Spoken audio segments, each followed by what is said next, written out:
Hi guys, मेरा नाम है साहिल खान और आज की वीडियो शुरू करते हैं। सबसे पहली न्यूज़ है भाई अडानी एंटरप्राइजेस की। तो कल रात को अडानी एंटरप्राइजेस ने कैंसिल कर दिया है अपना एफपीओ। इसमें गौतम अडानी जी आए, उन्होंने बोला कि मैं अपने इन्वेस्टर्स के लिए सोचता हूं और मैं नहीं चाहता कि वो ओवर प्राइस रेट के ऊपर ले। इस चीज़ के बारे में हम पिछले 2-3 दिन से बात कर रहे हैं कि एफपीओ ओवर प्राइस है। आपको नॉर्मल मार्केट से सस्ते में मिल सकता है, पर आप एफपीओ क्यों लोगे? पर फिर भी एफपीओ ओवर सब्सक्राइब हुआ और इसका बहुत बड़ा रीज़न था कि इंस्टीट्यूशनल इन्वेस्टर्स, बड़े बड़े लोग जो शायद हम कह सकते हैं अडानी जी के दोस्त थे, वो भी आए इस पूरे गेम के अंदर, उन्होंने भी पार्टिसिपेट किया। और जैसे ही हमने आज सुबह का दिन देखा तो भाई अडानी एंटरप्राइजेस और घटता हुआ दिखाई दिया। अब देखो यहाँ पे दो साइड्स है। अब एक साइड आपको ऐसा लग रहा है कि अडानी एंटरप्राइजेस ने अपना एफपीओ कैंसिल कर दिया तो मतलब वो क्रेडिबिलिटी जीत गया इन्वेस्टर्स की। उन्होंने बोला भाई देखो, हमको पैसों की ऐसी जरूरत नहीं, हम नहीं चाहते तुम्हारा नुकसान हो। ठीक है, अडानी जी ने प्रॉपर आके यही बोला कि हम चाहते नहीं इन्वेस्टर्स का लॉस हो। अब अगर ये वाला सीन था तो मार्केट आज बढ़नी चाहिए थी, पर मार्केट क्रैश करी। इसका रीजन क्या है थोड़ा समझने की कोशिश करते हैं। देखिए, सबसे बड़ा इसका रीजन क्या है जो कि मुझे पर्सनली ऐसा लगता है, अडानी एंटरप्राइजेस, ये सबको पता है, डेट रिडन है, बहुत ज़्यादा डेट के ऊपर काम कर रहा है, मतलब बहुत ज़्यादा लोन के ऊपर ऑपरेट कर रहा है और उस लोन से वो बिजनेस चला रहा है। ठीक है, अगर हम ओवरऑल उसकी प्रॉफिटेबिलिटी देखें तो बहुत कम है, बहुत कम प्रॉफिट मार्जिन के ऊपर ऑपरेट करते हैं अडानी एंटरप्राइजेस। और उनका जो मेजर लोन है, मतलब लोन पॉइंट ऑफ व्यू से अगर बात करके चलो, उन्होंने बहुत ज़्यादा लोन ले रखा है। हर साल नेट जो उनका डेट है वो 40,000 करोड़ के आसपास है, 40-45। इसकी एक वीडियो आने वाली है, शॉर्ट डालूंगा एक छोटी सी शाम को, तो उसके अंदर, या कल सुबह, जिसमें मैं बताऊंगा सारा डेटा कि क्या है क्या नहीं है। तो एक तो उन्होंने इतना ज़्यादा लोन उठा रखा है, उसका इंटरेस्ट पे करना है। अगर आपका लोन ज़्यादा है, आपको इंटरेस्ट पे करना है इस सिचुएशन पे, जिस टाइम पे इंटरेस्ट रेट महंगे हो गए हैं, तो आपका प्रॉफिट डिल्यूट होगा। तो हो सकता है, क्या पता, वो लॉस भी रिपोर्ट करे। साथ में ये जो अडानी एंटरप्राइजेस के रिपोर्ट्स निकल के आया है कि भाई उनमें फ्रॉड है, उन्होंने ऐसा किया है, मार्केट मैनिपुलेशन किया है, ये किया है, वो किया है, तो उसकी वजह से शायद उनकी क्रेडिबिलिटी खराब हो जाए, ऐसा देखने को भी मिल रहा है हमको। तो उनको लोन नहीं दिए जाएंगे। अगर उनको बिजनेस बढ़ाना है तो उसके लिए लोन चाहिए। हमने समझा कि अडानी का पूरा बिजनेस लोन बेसिस पे है। अगर लोन नहीं मिलेगा तो क्या करेंगे? वो बिजनेस नहीं कर पाएंगे।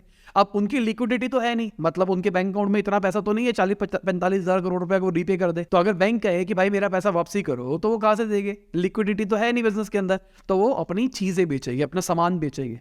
तो ये एक रिस्क सिग्नल है जिसके चक्कर में हमको मार्केट घटती हुई दिखाई दी है। अगर मैं अडानी ग्रुप की बात करके चलूँ ना, उनका मार्केट लॉस $100 बिलियन से ऊपर हो चुका है। आरबीआई ने बैंक से डिटेल मांगी है कि भाई बताओ आपका कितना एक्सपोजर है इसके अंदर।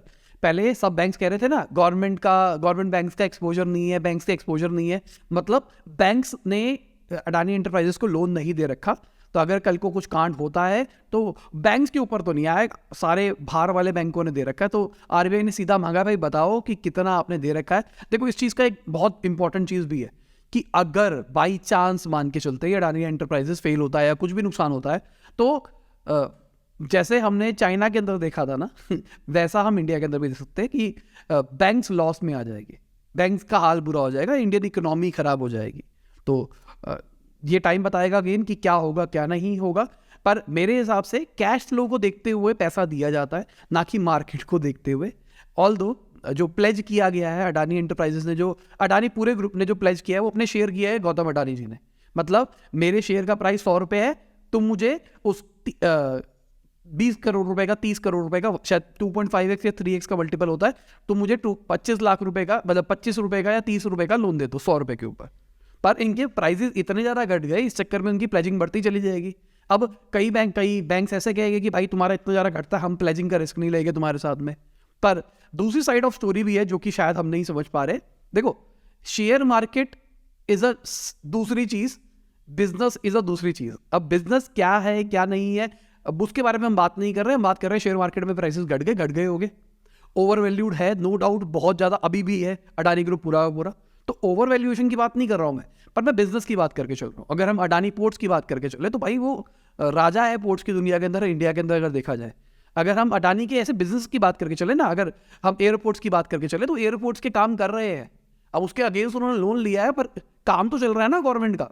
वो मतलब सिंपल सी बात, वहां से बिजनेस पॉइंट ऑफ व्यू में को उतना बड़ा दिक्कत नहीं लग रही है। दिक्कत है मार्केट मैनिपुलेशन की। अगर कोई दिक्कत आएगी तो मार्केट मैनिपुलेशन के रिगार्डिंग आएगी। देखो, मैं कई लोगों को चीज़ समझ में नहीं आएगी।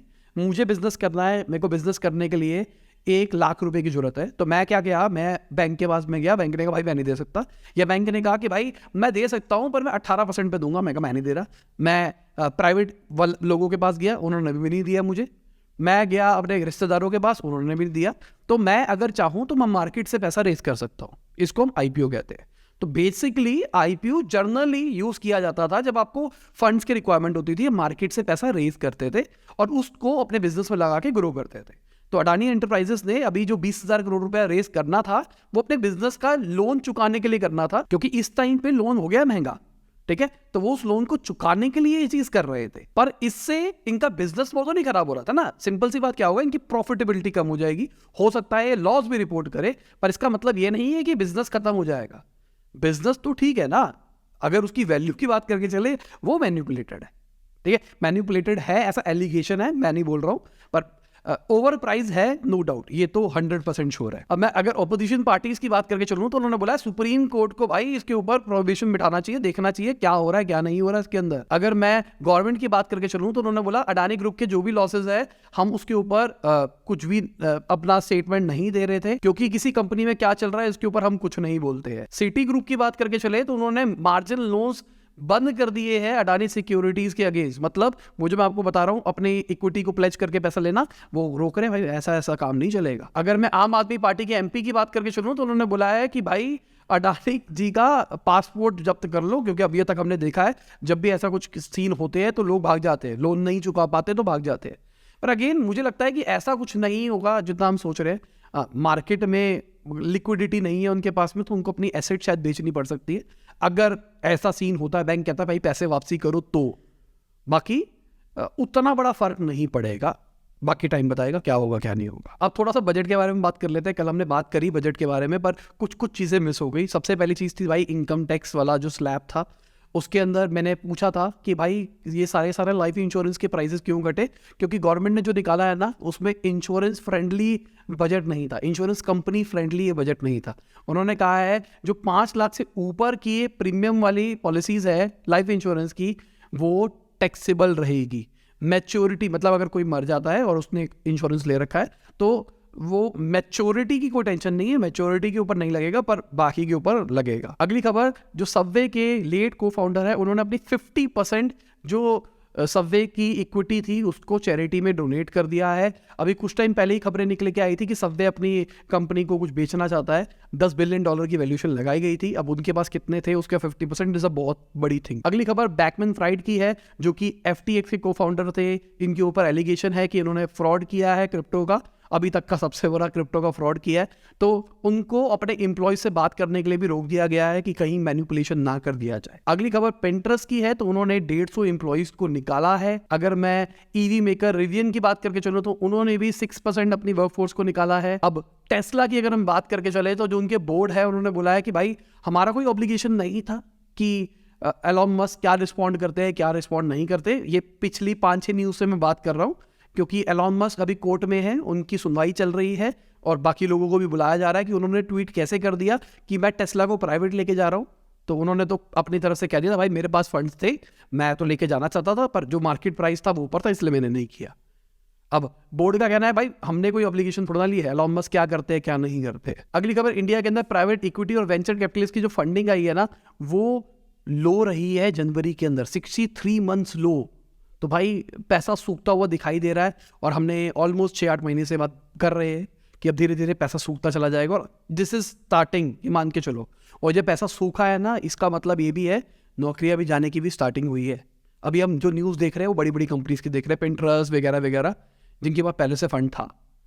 अभी हमने लॉस मेकिंग स्टार्टअप्स के बारे में बात नहीं करी है, वहां देखते हैं कितना निकलता है। अगली खबर हमारे बजट की फिर से है, तो ये चीज़ भी मैंने कल इंक्लूड नहीं करी थी। 9,410 crore rupees nuclear power capacity के अंदर भी यूटिलाइज करे जाएंगे ताकि न्यूक्लियर पावर प्लांट वगैरह बनाए सके और उससे बिजली बनाया जा सके। जो गवर्नमेंट ने कहा है ना रिन्यूएबल की तरफ जाएंगे, कार्बन न्यूट्रल की तरफ जाएंगे, उसका पार्ट है। अगली खबर फेडेक्स की है, तो वो 10% अपने सीनियर जॉब्स निकाल रहा है, लोगों को निकाल रहा है। अगर मैं BSNL की बात करके चलूँ तो BSNL ने कहा कि वो, अगर हम BSNL की बात करके चले तो जो अश्वनी वैष्णव जी है जो कि यूनियन मिनिस्टर है, उन्होंने बोला कि BSNL 53,000 करोड़ रुपीस इन्वेस्ट करेगा 4G 5G और लैंडलाइन के नेटवर्क के अंदर। मैं कुछ नहीं बोलना चाहता, मुझे लगता है कि BSNL ऑलमोस्ट खत्म हो चुका है। वोडाफोन आइडिया का भी यही हाल है। आपके पास में कौन सा नेटवर्क है नीचे कमेंट में बताना। साथ में बजट में स्वच्छ भारत के मिशन के ऊपर भी 5,000 करोड़ का एलोकेटेड है कि भाई इसके ऊपर खर्चा किया जाएगा। 150 करोड़ हाइक है दोबारा से। साथ में स्वच्छ भारत मिशन के अंदर भी 5,000 करोड़ एलोकेट किया गया है। 150% हाइक आया है अगर पहले से कंपेयर करके देखें हम तो। अगर मैं FICCI के प्रेसिडेंट की बात करके चलूं तो उन्होंने तो बोला है कि बजट ने इकोनॉमी की नब्ज पकड़ ली है, नब्ज पकड़ के काम किया गया।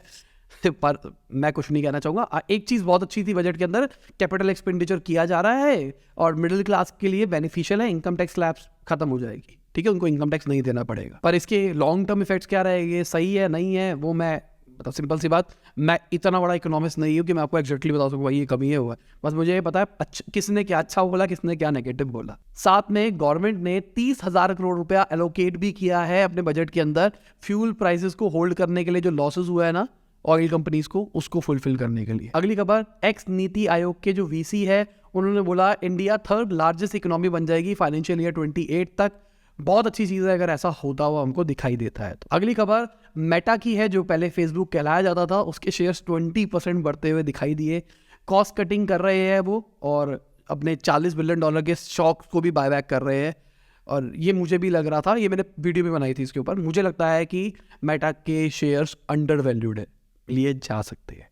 अभी बढ़ रहे हैं और भी बढ़ सकते हैं, बहुत अच्छे लेवल पे अंडर वैल्यूड है। हमने शायद, अगर कोई रेगुलर न्यूज़ को फॉलो करता है, हमने कुछ 10 दिन पहले बात करी थी इस बारे में। अगली खबर, कॉइन DCX के CEO है, उन्होंने कहा था कि भाई हमको ऐसा लग रहा था बजट के अंदर जो वर्चुअल डिजिटल एसेट्स है, मतलब बेसिकली क्रिप्टो है, उसके ऊपर भी कुछ बात करी जाएगी कि टैक्सेस कम किए जाएंगे।